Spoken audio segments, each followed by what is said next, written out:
শেখ হাসিনার সরকার দেশে কি ধরনের উন্নয়ন করতেন তার একটি গল্প তুলে ধরেছে প্রথম আলো। এই ধরনের উন্নয়ন আসলে কি উন্নয়ন নাকি দেশের 12টা বাজানো, আপনারা এটা বিচার করবেন।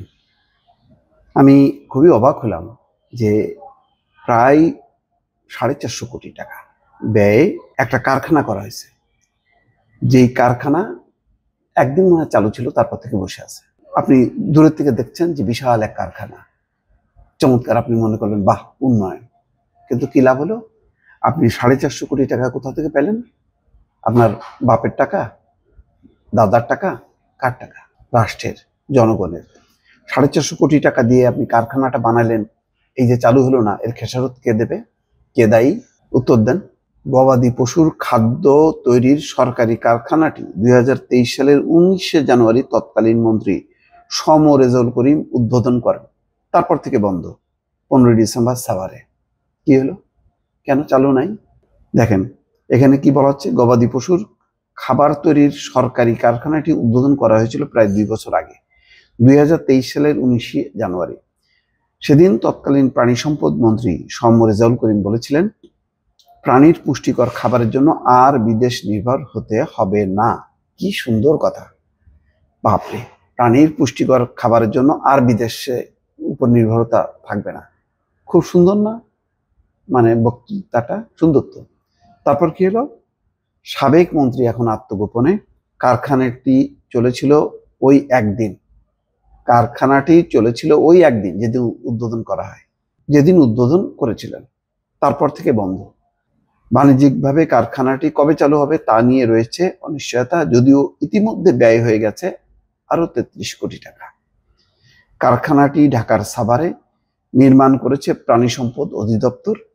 ব্যয় করা হয়েছে কৃত্রিম প্রজনন কার্যক্রম ও ভ্রূণ হস্তান্তর প্রযুক্তি বাস্তবায়ন প্রকল্পের অধীনে। এই কারখানার জন্য আধুনিক ভবন করা হয়েছে।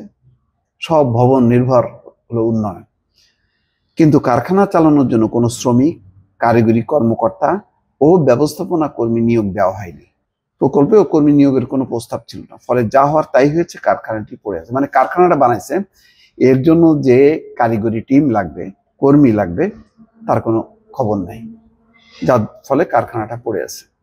শুধু এই কারখানা নয়, এই প্রকল্পের অধীনে তৈরি 2টি পূর্ণাঙ্গ এবং 5টি ছোট আকারের পরীক্ষাগার ও ল্যাবরেটরি নির্মাণের পর ফেলে রাখা হয়েছে, কারণ সেখানেও কোনো কারিগরি জনবল নিয়োগ দেওয়া হয়নি। জনগণের অর্থের অপব্যয়ের এখানেই শেষ নয়। গবাদি পশুর ভ্রূণ হস্তান্তরের নামে 21 বছরে 3 দফা প্রকল্প নেওয়া হয়েছে। প্রকল্পের আওতায় অবকাঠামো হয়েছে, যন্ত্রপাতি কেনা হয়েছে, কিন্তু ভ্রূণ আর হস্তান্তর হয়নি। 3য় পর্যায়ের শেষ দিকে ভ্রূণ হস্তান্তরের বিষয়টি প্রকল্প থেকে বাদ দেওয়া হয়েছে। কথা ছিল এই প্রকল্পের মাধ্যমে উন্নত জাতের গরুর ভ্রূণ হস্তান্তর ও দেশের খামার পর্যায়ে ছড়িয়ে দেওয়া হবে। এতে গরুর মাংস ও দুধের উৎপাদন বাড়বে, দাম সহনীয় থাকবে। 3 দফার প্রকল্প ব্যয়ে 583 কোটি টাকা ব্যয় হয়েছে। 583 কোটি টাকা 3 দফায় ব্যয় হয়েছে।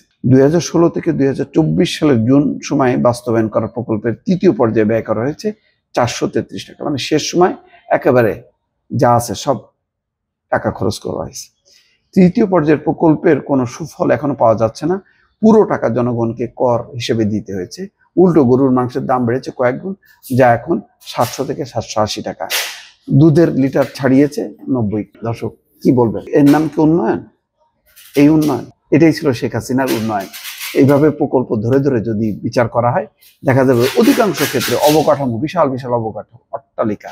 দেখলেন না, একটা ডাকঘর বানাইছে আগার গায়ে, এমনভাবে বানাইছে উপর থেকে পানি পড়ে, মানে আগুন লাগলে যে পিছন দিক দিয়ে বেরোবে লোকজন, তার কোনো সেই রাখা হয়নি। কিন্তু আপনার দেখতে একেবারে মাশাআল্লাহ, শত শত কোটি টাকা ব্যয় হয়েছে, কিন্তু ব্যবহার উপযোগী না। মানে কারিগরি দিক থেকে ত্রুটিপূর্ণ এবং সেগুলি বিবেচনা করার মতন মানসিকতা নেই। আসছে, টাকা আছে, খরচ কর আর লুটপাট কর। এই হচ্ছে হাসিনার উন্নয়ন। দর্শক, ভালো থাকবেন। আল্লাহ হাফেজ।